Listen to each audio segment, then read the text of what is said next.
July 9, 2021, 19-year-old Tyler Zogg was arrested and charged with one count of first-degree assault involving circumstances evincing a depraved indifference to human life, 2 counts of second-degree assault with intent to cause physical injury to a person less than 7 years old for incidents that happened on June 29, 2021 and between July 2nd and July 4th of 2021.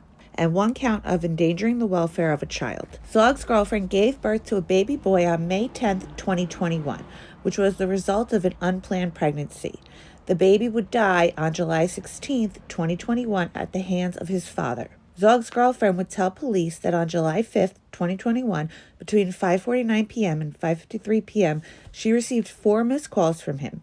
She went on to say that when she called him back, Tyler would tell her that he was giving the baby a bath and he slipped under the water, then told her she needed to come home.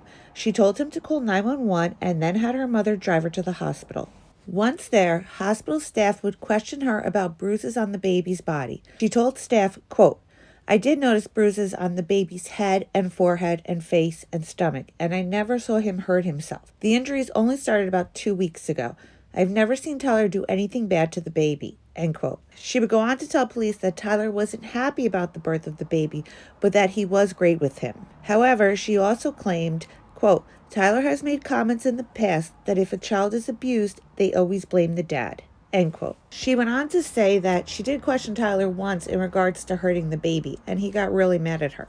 She continued by saying, quote, "I did tell Tyler not to give the baby a bath tonight until I got home from my mother." Tyler Zogg is accused of striking the infant, who was under 2 months old, in the face with a closed fist, causing the baby to sustain a significant brain injury. He's also accused of striking the baby in the torso with a closed fist, causing him to suffer multiple fractured ribs and substantial risk to his life and health. The infant clung to life in the hospital for 2 weeks before ultimately succumbing to his injuries. Ziegler pled guilty to all charges, including an admission that he had indeed held the baby under the water. Ziegler is scheduled to be sentenced on April 7, 2022. Tonight, a father in Glens Falls accused of violently assaulting his 7-week-old child is now facing new charges after the baby died. Tyler Zogg has now been arraigned on murder and manslaughter charges. He was already facing multiple assault charges. Police say the baby was harmed over the 4th of July weekend, and he passed away days later at Albany Medical Center.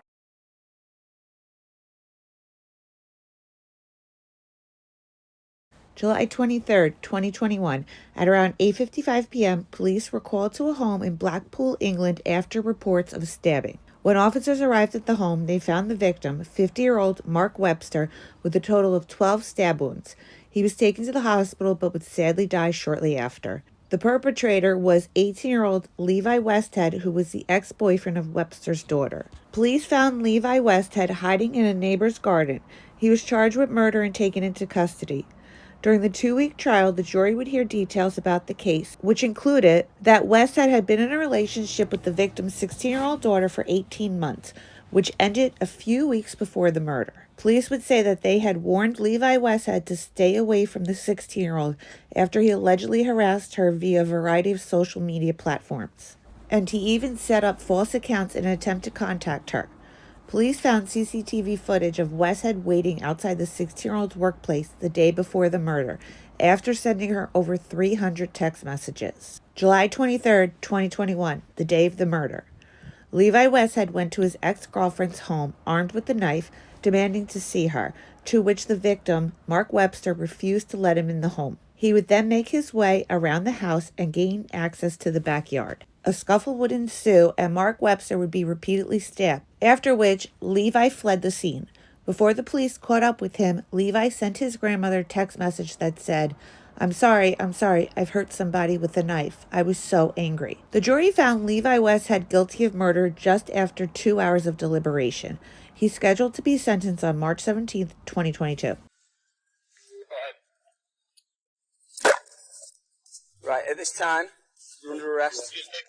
Suspicion of felony murder. You do not have to say anything. Miami defence, you do not mention one question, so you lay relying in court. And anything you do say may be given on evidence. Do you understand?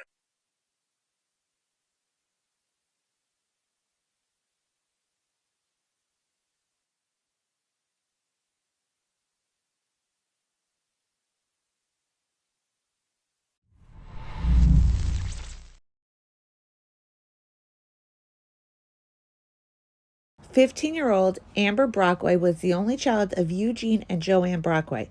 Doctors told Joanne that she would never be able to have children, and the couple were actually going through the adoption process when their miracle baby came into the world. Amber would grow up to be a popular and outgoing teen who aspired to be a model, and in fact had a signed contract and was scheduled to do her first photo shoot the day after she was murdered. Saturday, August 5th, 2000. Amber left home with the plan to rendezvous with friends at the Italian-American Festival at Clute Park, but she would never arrive. She would also fail to show up to her photo shoot the following day. Joanne Brockway would say, quote, "Nothing was going to keep her away except death. I just knew the light went out of our life. It was gone," end quote.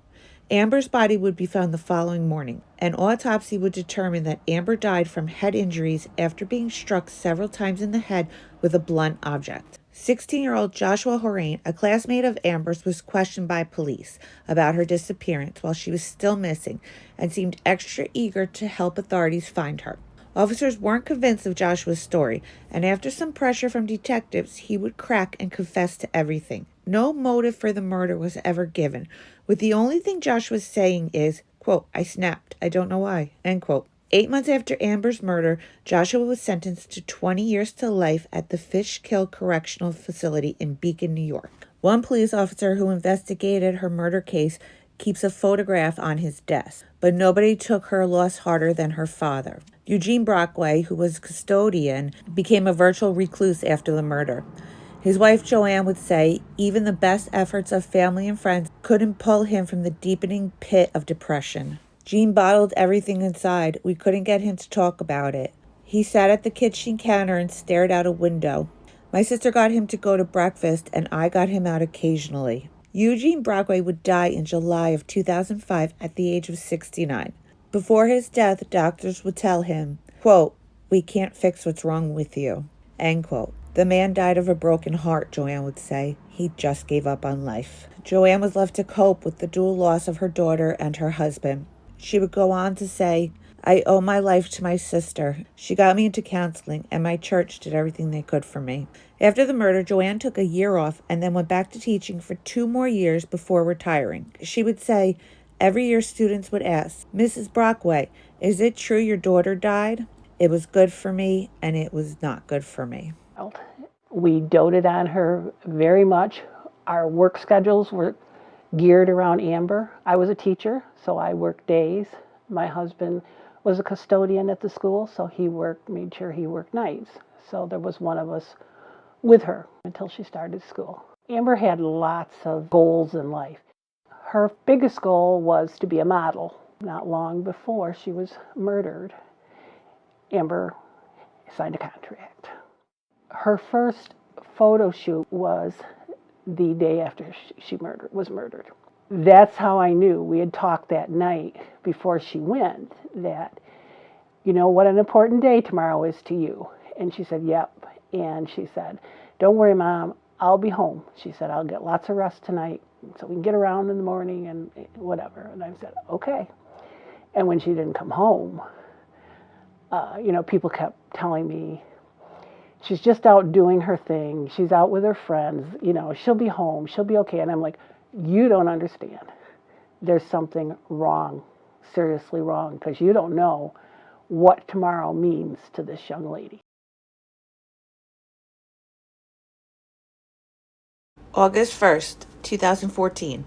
14-year-old Sierra Niehaus would brutally stab her 13-year-old sister, Galazia Niehaus, to death. At 1:20 a.m., the girl's mother would call 911, telling them that her 13-year-old daughter, Galazia, was stabbed to death, and she was at the family's home on Remington Road. She would then tell the operator that the perpetrator was also her daughter, 14-year-old Sierra Niehaus. By the time paramedics arrived at 1:45 a.m., 13-year-old Galazia was already gone. Sierra was arrested several hours after the stabbing, and 3 separate interviews would be conducted with Sierra. She would initially tell investigators that 3 unknown men entered the home and forced her at gunpoint to drive to Salina. She said she was able to get away and run to a nearby friend's home. By the 3rd interview, Sierra would come clean to police and admit that she had murdered her sister, but stands firm in the fact that she does not remember murdering her sister or why she did it. To this day, there is still no clear motive. Sierra pled no contest, and the judge sentenced her to 15 years and 10 months. At sentencing, Judge Thompson concluded that the best interests of the community are better served with Sierra being charged as an adult, saying that she has shown no remorse or reaction to her sister's murder. Very limited details about the case are known by the public, but what has been released is that the weapon was a large knife from a kitchen drawer and that the tip of the knife broke off after it became embedded in her sister's skull. The rest of her knife was found protruding from her back. According to the autopsy, Galazio suffered stab wounds on all sides of her head and neck and a large area of her torso. The autopsy documents 48 stab wounds with several additional cuts, including multiple defensive wounds on her hands and arms. The judge would end by saying that the defense's expert witness had given Sierra a moderate chance of being successfully rehabilitated under the juvenile system. He said she lacked motivation and had a poor attitude toward treatment because she has no memory of the offense and doesn't see a need to change.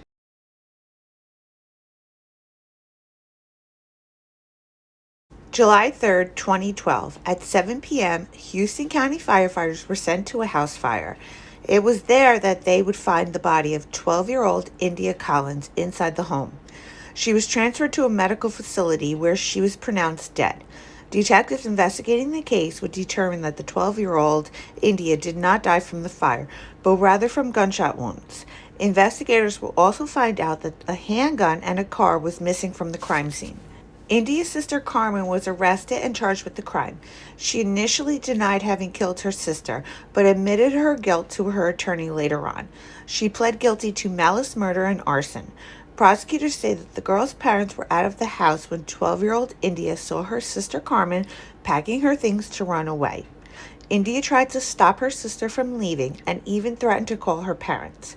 It was at that point that Carmen got her father's .40 caliber handgun. She then proceeded to chase her sister through the home, until ultimately shooting her sister 6 times, 5 times in the back, and the final shot while she was standing over her. After the murder, Carmen retrieved 2 gas cans from the shed, poured the gasoline around the house, and set it on fire, with the intention of it looking like her sister had died in the fire. She then fled in the car with the family dog to Columbus, where she was ultimately arrested 2 days later. Collin was also charged with felony murder, possession of a firearm during the commission of a crime, burglary, and auto theft. But those charges were dropped after her guilty plea to murder and arson. Collin was sentenced to life in prison and will be eligible for parole in 30 years.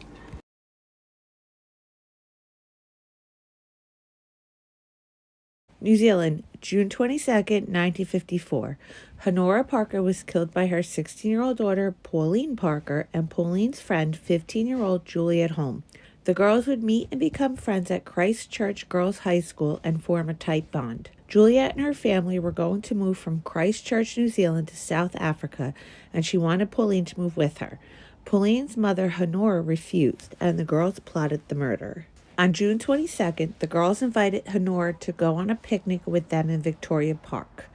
Juliet distracted Honora by placing a pink pebble on the road. While Honora went to pick it up, the girls attacked. They had a brick with them, hidden in a rolled-up newspaper, placed in a stocking, and they would bludgeon Honora to death. After murdering Honora, the girls went back to the kiosk they had eaten at just before their walk. Once there, the girls would tell the owner of the kiosk that Honora was covered in blood not far from there. The story they told was that Honora tripped over a plank and then continuously bumped her head. They asked to wash their faces, and the owner would say that she could hear the girls laughing as they cleaned themselves off. Later, while the girls were being escorted to court, an officer could hear them saying, "The old girl took a bit more killing than we thought." Many people believed that the girls were romantically involved. Accusations that Pauline and Juliet would vehemently deny. Maybe because it was the truth, or maybe because being gay was seen as a mental illness in the 1950s. The girls were both obsessed with movie stars and even created alternate personalities for themselves, named Gina and Deborah.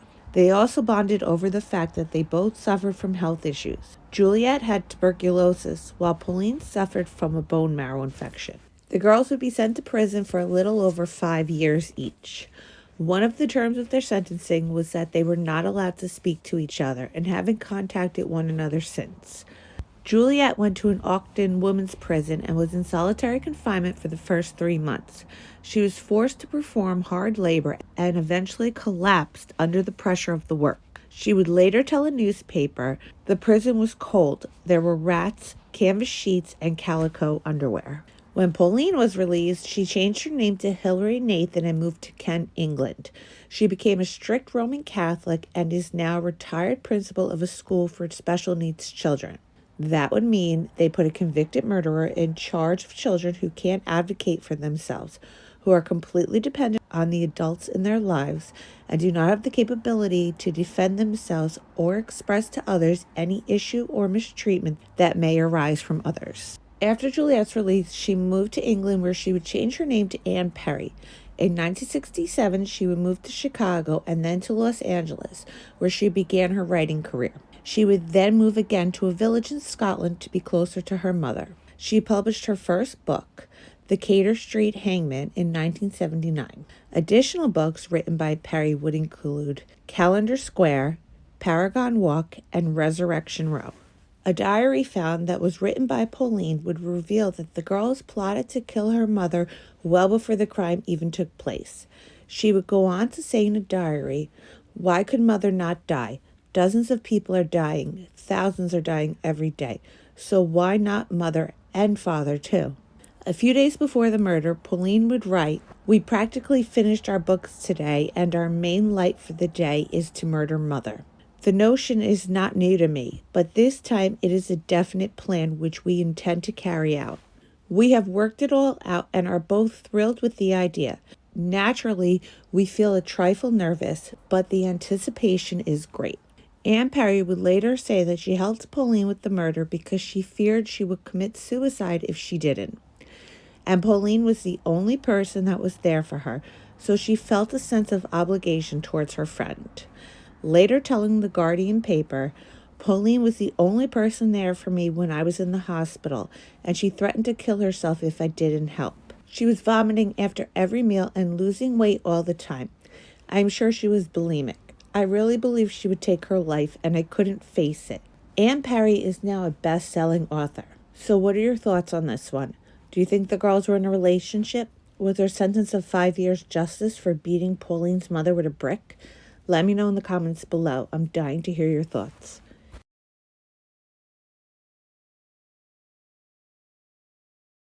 May 21st, 1981. 5-year-old Tara Sue Huffman headed down the street to her friend's house but never made it there. Her brother answered a call from neighbors, then went out looking for his sister. After returning unsuccessfully, he phoned his parents, who contacted the police. The family quickly put a search party together and found 5-year-old Tara rather quickly.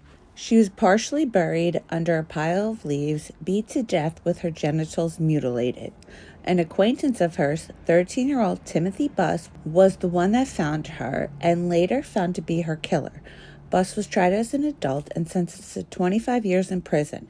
He would be released at 27 years old after only serving 14 of his 27-year sentence. After his release, he moved back to his parents' home, just 3 blocks from where he murdered Tara and from where her parents live. 2 years would go by without a single problem. That was until August 7th, 1995. 10-year-old Timothy was given permission to ride his bike to the Honora Park boat launch on the Kankakee River as long as he was home by 5 p.m. When 5 p.m. came and went with no sign of Christopher, the family went out looking for him. When that was unsuccessful, they phoned police. A search team began looking for the 10-year-old boy. August 8th, one of Christopher's shoes was found floating near the Honora Park boat launch. August 9th, Christopher's other shoe was found floating in the Kankakee River. August 12th, searchers found pieces of Christopher's clothing in the area around gravel parking lot near the boat launch. August 15th, 1995, Christopher's body was found by 2 police officers searching the Kankakee State Park in the early morning hours. When Christopher's body was found, he had no clothes on. It was determined that he had died from multiple stab wounds prior to sunset on August 5th. Autopsy results would also reveal that there was a contusion to Christopher's jaw and 52 stab wounds. His exterior genitals were missing. There were cuts on his internal genitalia, along with 1 stab wound to his heart and 12 stab wounds to his lungs. After a lengthy trial, Timothy Buss was found guilty and sentenced to death. February 27, 2020. Monroe County, Georgia. 16-year-old Candace Walton set fire to her family home, killing her 21-year-old brother Gerald and her 46-year-old mother Tasha. After setting fire to the home with her mother and brother, Candace took the family car, a 2007 Chevy Malibu, along with $2,300, her mother's tax return, and set out to meet up with her 17-year-old boyfriend, Kaleo Panglinam.